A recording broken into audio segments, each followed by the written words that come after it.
हुरंबा मालिकेच्या आजच्या भागामध्ये आपण पाहणार आहोत। रमा आता पुन्हा एकदा संस्थेत आलेली असते आणि समोर पाहते तर काय आरोही उभी असते। आरोहीला बघून तिची नजर काही हटत नसते, कारण आज तिची मुलगी साक्षात तिच्या समोर असते। इतके दिवस तिला वाटत होतं की आपली मुलगी नाहीये, पण आज मुलगी असून सुद्धा आपण तिला भेटू शकत नाही अशी मनात कुठेतरी खंत वाटते। दुसरीकडे रमा तिकडनं जात असताना तिला आरोही म्हणते, मॅडम खरंच हो, माझा बाबा चुकत नाही हो, माझ्या बाबाला नोकरीवरून काढू नका। काल जो काही अक्षयला त्रास झाला होता त्यावरूनच आता आरोही रमाला बोलत होती। रमा म्हणते की नाही का बाळा, तुझ्या बाबांना कामावरनं काढून टाकत नाहीये, तुझे बाबा उत्तम काम करतात आणि तुझ्या बाबांना कधीच कामावरनं काढूनही टाकणार नाही असं देखील ती आता सांगू लागते। जेव्हा हे सगळं काही ती सांगत असते ना, तेव्हा मात्र आरोहीला खूप बरं वाटतं। आरोही म्हणत असते की खरंच आज मॅडम तुम्ही आहात ना, म्हणून आम्ही आहोत, म्हणजेच आमची फॅमिलीसुद्धा। माझा बाबांना काल खूप जास्त डिस्टर्ब होता, म्हणून मला टेन्शन आलं होतं आणि त्याच वेळेला ती मिठी मारू लागते। आणि जेव्हा ती मिठी मारते ना, तेव्हा ती म्हणते की माझी जर आई असली असती ना, तीसुद्धा तुमच्यासारखीच असली असती। आणि असं बोलून ती जेव्हा रमाला मिठी मारते ना, तेवढ्यातच तिथं अक्षय आलेला असतो आणि अक्षय हे सगळं पाहतो। अक्षय लगेच जो आहे तो आता लांब करतो। अक्षय जेव्हा आरोहीला लांब करतो तेव्हा आरोहीला सांगतो की चल आपण जाऊया। त्याच वेळेला आता आरोही आणि त्याचसोबत रमाचा पदर जो आहे तो आता आरोहीच्या बॅगेत अडकलेला असतो, त्यामुळे आता अक्षय तिथे येतो आणि अक्षय तो पदर जो आहे तो बाजूला करतो। तेव्हा रमाला खूप जास्त वाईट वाटतं। बिचारी रमा सगळं काही सहन करत असते। तर दुसरीकडे आता अक्षय आरोहीला स्कूलमध्ये जायला सांगतो, तर ती तिकडनं निघून जाते। तर त्यानंतर अक्षय जो आहे तो रमासमोर हात जोडतो आणि रमाला म्हणतो की मॅडम मी तुमच्यासमोर हात जोडतो, पण माझ्या फॅमिलीपासून माझ्यापासून थोडं लांबच राहा, ते आमच्यासाठी बरं असेल असं देखील आता सांगितलेलं असतं। त्यामुळे आता अक्षय जे काही बोलतोय त्यामुळे रमाला खरं तर धक्का बसलेला असतो। रमालाच कळत नसतं की काय बोलावं या सगळ्यामध्ये, कारण ज्या काही गोष्टी अशा घडत असतात ना, त्या एकदमच भयंकर अशा घडत असतात आणि अचानक घडत असलेल्या गोष्टींमुळेच आता ती खूप जास्त डिस्टर्ब असते। तर दुसरीकडे जेव्हा अक्षय तिच्यासमोर हात जोडतो ना, तेव्हा तीसुद्धा काहीच बोलू शकत नसते, कारण तिच्याकडे दुसरा ऑप्शनही नसतो। तो अक्षरशः तिला हात जोडतो आणि म्हणतो की प्लीज माझ्या फॅमिलीमध्ये या मॅटरमध्ये पडू नका, ती माझी मुलगी आहे आणि माझं आयुष्य आहे, मी काय करायचं ते बघून घेईन असं देखील तो म्हणतो। आणि त्याच वेळेला मात्र तिथे आता एक पिऊन येतो आणि बोलतो की तुम्हाला अण्णासाहेबांनी बोलवले। अक्षयला अण्णासाहेबांनी बोलवले म्हटल्यावर तो एकदमच घाबरतो, त्याला कळून चुकतं की नक्कीच काहीतरी गडबड झाली असेल म्हणून अण्णासाहेबांनी आपल्याला बोलवले असेल। तो लगेचच तिकडनं जायला निघतो। रमा मात्र बिचारी एकटीच तिथे उभी असते। तर दुसरीकडे आता पाहायला मिळतं अण्णासाहेबांनी बोलवलेलं असतं म्हणून अक्षय गेलेला असतो। तर अण्णासाहेब जे आहेत ते आता अक्षयवर भडकलेले असतात, कारण त्या दिवशी म्हणजेच 15 ऑगस्टला जेव्हा शशिकांत आला होता तेव्हा शशिकांतने जी काही हालत केली होती ना पूर्ण सामानाची हे सगळ्याची, याबद्दल आता कळलेलं होतं आणि त्यामुळेच आता अण्णासाहेब जे आहेत त्याच बोलण्याकरता त्याला बोलवलेलं असतं। अक्षय जो आहे तो अण्णासाहेबांची माफी मागतो आणि म्हणत असतो की खरंच माफीच मागतो मी तुमची, जे काही नुकसान झालं आहे ते मला कळतं आहे, पण इथून पुढे अशा काही गोष्टी होणार नाही असं देखील आता म्हटलं जात असतं। आणि जेव्हा या सगळ्या काही गोष्टी ज्या आहेत ना त्या घडत असतात तेव्हा मात्र अण्णासाहेबांना समोर कॅन्टीनमधला जो व्यक्ती असतो, म्हणजेच त्यांच्या देखरेखीखाली सगळं काही होत असतं, तो माणूस म्हणतो की ह्यांचा स्वयंपाक ना एकदम उत्तम असतो। अरे स्वयंपाक उत्तम असला म्हणून काय झालं, असं काही करणं तर मला नाही आवडत हा असं देखील आता अक्षयला सांगण्यात येतं। अक्षय म्हणतो की सर एकदा चूक झाली, यानंतर चूक होणार नाही, माफ करा मला असं बोलून तो कसं बसं शांत करायचा प्रयत्न करतो। त्याच वेळेला आता मला पैशांची गरज आहे, पण मला नोकरीवरून काढून टाकू नका असं देखील अक्षय म्हणतो। तर अण्णासाहेब म्हणतात की तुला पैशांची गरज आहे, मला माहिती आहे, तू उत्तम जेवणसुद्धा बनवतो आणि म्हणूनच मी एक डिसिजन घेतलेला आहे की तुला अजून एक काम द्यायचं, तर ते तू काम नीट करशील ना, पार पाडशील ना असं देखील विचारलं जातं। त्याच वेळेला आता अक्षय म्हणतो की हो सांगा ना मला, मी काम करायला तयार आहे। त्याच वेळेला मात्र माझ्या मुलीचं साखरपुडा आहे आणि त्या मुलीच्या साखरपुड्यामध्ये तूच कॅटरिंग करावं असं मला वाटतं असं देखील सांगितलेलं असतं। आणि जेव्हा या सगळ्या गोष्टी सांगण्यात येतात ना तेव्हा मात्र अक्षयला धक्का बसतो। अक्षय म्हणतो की सॉरी, पण हे काम मी नाही घेऊ शकत। त्यावर मात्र आता अण्णासाहेब जे आहेत ते म्हणतात की आता तर तू म्हणाला होतास ना की तू ही सगळी जबाबदारी घ्यायला तयार आहे, मग काय झालं आता अचानक का जबाबदारी सोडत आहे? घे ना जबाबदारी, तू तर म्हणाला होतास तुझ्या फॅमिलीसाठी तुझ्यासाठी पैशांची गरज आहे, मग हे काम करायला काय हरकत आहे? कर, तुलाही पैसे मिळतील 4. पण नाही, हे ऐकायला आणि करायला तो तयार नसतो. तो सरळ म्हणतो की सॉरी, पण मी हे कॉन्ट्रॅक्ट घेऊ शकत नाही. अण्णासाहेब म्हणतात, पण का? त्याला काही कारण तर असेल ना. तर दुसरीकडे मात्र आता इरावतीसाठी राणीने कॉफी आणलेली असते आणि राणी ती कॉफी जी आहे ती इरावतीला नेऊन देते. इरावतीला जेव्हा राणी कॉफी नेऊन देते तेव्हा आता इरावती म्हणत असते की काय झालं आहे, तर काही प्रॉब्लेम आहे का? तर ती म्हणते की नाही, अक्षय दादासुद्धा काल खूप जास्त नर्वस होते. काय झाले त्यांना कळतच नाही आहे. त्यांची डोळेसुद्धा सकाळी पाहिले तर लाल झालेले होते. बहुतेक आहे ना त्याला त्यांच्या बायकोची आठवण येते असं मला वाटते, कारण आरोहीसुद्धा तेच म्हणत होती, आईची आठवण येते वाटतं त्याला. तर हे सगळं बोलल्यानंतर मात्र दुसरीकडे खूप जास्त खवळलेली असते ती म्हणजे इरावती. इरावती म्हणते की तुम्ही लोकांना काही बोलू नका आणि कशाचाही संदर्भ कशालाही लावू नका. पहिलेच मी सांगते, काहीच गरज नाही आहे त्या बाईचं नाव घ्यायची. ती बाई स्वतःहून सोडून गेली दुसऱ्या पुरुषासोबत, अक्षयला टाकून, एक मुलगी टाकून गेली, तेव्हा तिला काही पडलं नाही आहे. तर त्या बाईचं नाव आता या घरात मला काढलेलं बिलकुलही आवडणार नाही असं देखील आता जी राणीला इरावती बोलत असते. तर त्यानंतर इरावतीचं डोकं सटकलेलं असतं. त्यामुळे इरावती जी आहे ती राणीला म्हणते की मला ही कॉफी नको आहे, मला दुधाची कॉफी बनवून आण, जा पहिल्यांदा निघ करा. आणि असं बोलून ते तिला जायला सांगते. दुसरीकडे आता रमा जी आहे ती मात्र आता अक्षयच्या बोलण्याचा विचार करत असते. म्हणजे तिच्या डोक्यात सतत तेच विचार सुरू असतात की आता आपण काय करायचं, आपण खरंच या सगळ्यातून मूव ऑन व्हायचं का? एकतर इतक्या वर्षानंतर मला माझी मुलगी अक्षय भेटला आहे, पण या सगळ्या गोष्टींमध्ये मी अडकून बसली तर तो सुद्धा प्रॉब्लेम होऊ शकतो. खरं तर अण्णासाहेब म्हणतात तसं भूतकाळातल्या गोष्टींकडे अडून राहायचं नाही, या सगळ्याचा विचार करायचा. आणि मलासुद्धा असं वाटतं की जर अक्षयलाच या सगळ्याबद्दल काहीच वाटत नाही आहे तर मी सुद्धा या गोष्टींमध्ये का अडकून राहू. म्हणजे मला असं वाटत होतं की अक्षय इतक्या दिवसानंतर भेटतील तर माझ्याशी नीट बोलतील, पण त्यांना तर माझ्याशी नीट बोलायचंही नाही आहे. उलट ते मला बोललेत की आमच्यामध्ये येऊ नका म्हणून. मग काय करायचं आहे मी तरी. तर दुसरीकडे आता तिथे आलेला असतो तो म्हणजे साई जो आहे तो मात्र आता रमाला म्हणत असतो की काही झालं आहे का, काही प्रॉब्लेम आहे का? तसं असेल तर सांग, मी अण्णासाहेबांशी बोलतो आणि आपला जो काही साखरपुडा आहे, लग्न ठरवलं आहे ते थोडं पोस्टपोन करूया, रद्द करूया. जर तुझी इच्छा नसेल तर मला नाही करायचं हे सगळं, असं देखील साई जो आहे तो आता रमाला म्हणतो. पण रमाने आता ठरवलेलं असतं की जर अक्षयलाच हे नातं पुढे न्यायचं नसेल, माझ्याशी जुळवून घ्यायचं नसेल, तर मी तरी कशाला या सगळ्या गोष्टींचा विचार करत बसू. आणि म्हणूनच तिनं आता सांगितलेलं असतं की सॉरी, माझ्याकडनं चूक झाली, पण मी तुझ्यासोबत करायला तयार आहे. मला आता तुझ्यासोबतच पुढचं आयुष्य घालवायचं आहे, मी या लग्नासाठी तयार आहे असं तिनं कन्फर्म आता साईला सांगून टाकलेलं असतं.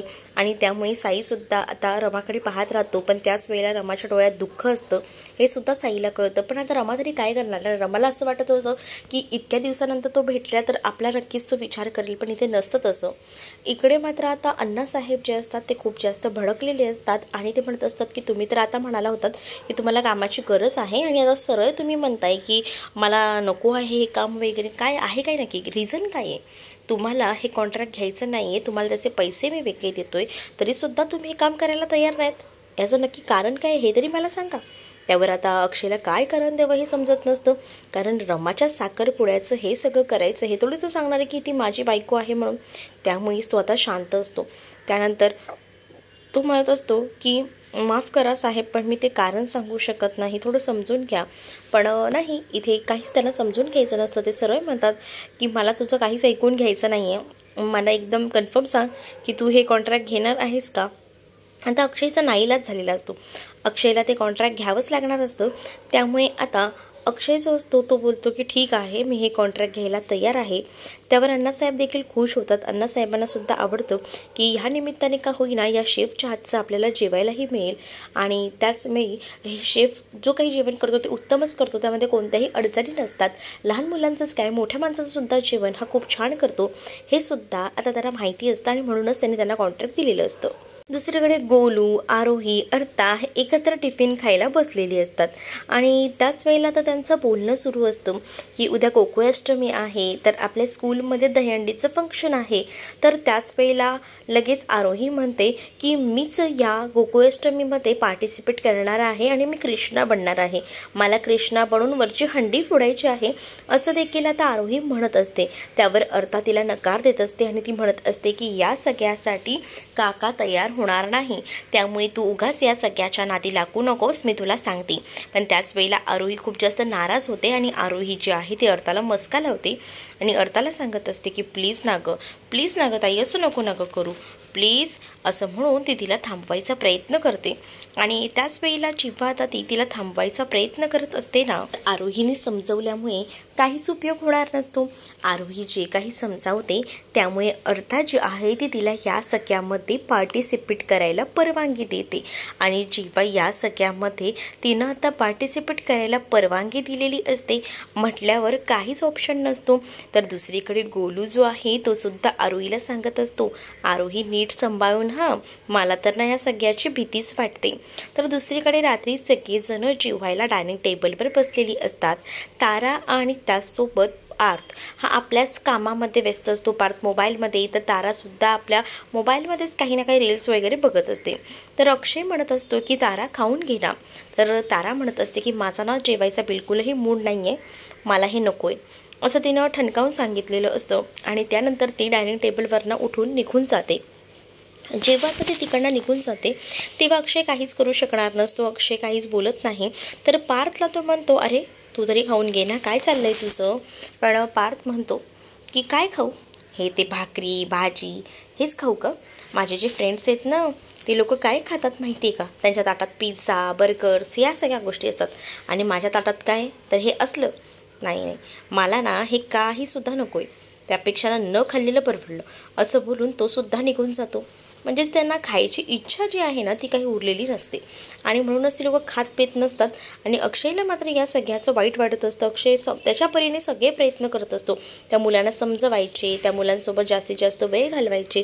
पण ही मुलं काही कामाची नसतात. म्हणजे ही स्वतःला शानी समजत असतात. पार्थ सरळ म्हणतो की मला काही नको आहे खायला आणि तो उठून तिकडनं निघून जातो. तर दुसरीकडे अक्षयला वाईट वाटतं. अक्षय म्हणतो की ही दोन पोरं अशी वागतायत, यांचं बघून आता आरोही आणि अर्थासुद्धा असंच वागायला लागतील ना.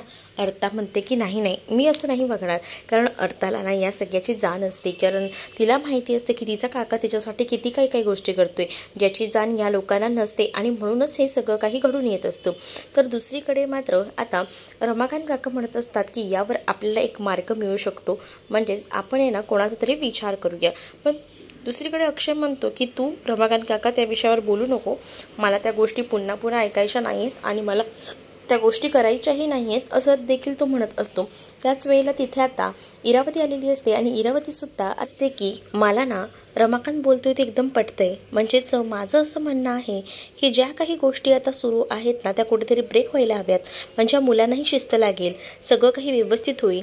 यासाठी मी म्हणते तू कोणत्या तरी दुसऱ्या मुलीचा विचार कर. माझी एक मैत्रीण आहे, तिचीही मुलगी आहे, मी तिला उद्या तुला भेटायला बोलवते. पण या सगळ्यासाठी अक्षय नकार देतो आणि तो म्हणतो की मला या सगळ्या गोष्टी नको आहेत, पुन्हा लग्न वगैरे या सगळ्या गोष्टींमध्ये मला अडकून नाही बसायचं आहे, असं देखील त्याने आता ठणकावून सांगितलेलं असतं. आणि जेव्हा तू ह्या सगळ्या गोष्टी बोलतो ना तेव्हा मात्र इथे इरावतीची असते ती म्हणत असते तू एकदा भेटून तरी घे. तर दुसरीकडे मात्र आता सगळीजणं नाश्ता टेबलवर बसलेली असतात आणि त्याच वेळेला आता वाट बघत असतात ती म्हणजे आता रमा आता तिथे येते. आणि रमा ज्या वेळेला येते ना तेव्हा मात्र आता ही लोक जेवायला बसतात आणि त्याच वेळेला जेव्हा जेवायला सुरुवात करतात ना तेव्हा ते रमाने गोळी आणलेली असते आणि रमा जी आहे ती गोळी देते. ती गोळी खाल्ल्यानंतर आता ते मस्तपैकी जेवणाचा बेत हाणायचा ठरवतात, गोड वगैरे खायचं ठरवतात. पण त्याच वेळेला रमा त्यांना ओरडते आणि म्हणते की नाही, तुम्हाला गोड वगैरे काहीच खाता येणार नाही, कारण ऑलरेडी ना तुमची शुगर लेवल वाढलेली आहे आणि त्यामुळेच तुम्ही हे सगळं काही करू शकत नाही, हे सुद्धा आता सांगितलेलं असतं. आणि त्यामुळे आता कुठचाही पर्याय जो आहे तो उरलेला नसतो. मग ते म्हणतात की मच्छा म्हणजे आता मी काहीच खायचं नाही आहे का, असं कसं होईल, काहीच खायचं नाही आहे, थोडं तरी काहीतरी खायला दे ना, असं करू नकोस. तर मी तुझ्या साखरपुड्यासाठी सुद्धा देवधर यांना कॅटरिंगची सर्व्हिस दिली आहे, मग मला त्यांच्या हाताचं काहीच खायला मिळणार नाही का, असं कसं होऊ देऊ. तर दुसरीकडे देवधर या सगळ्यासाठी तयार झालेत का असं रमा विचारते, कारण रमाला तर वाटतच नसतं की अक्षय या सगळ्या गोष्टीसाठी तयार होईल. आणि आता अक्षय तयार झाला आहे हे जेव्हा रमाला समजतं तेव्हा रमा म्हणते की ओके अच्छा ते तयार झाले आहेत का. तर साई विचारतो काही प्रॉब्लेम आहे का रमा, पण रमा म्हणते की काहीच प्रॉब्लेम नाही आहे, उत्तम आहे सगळं.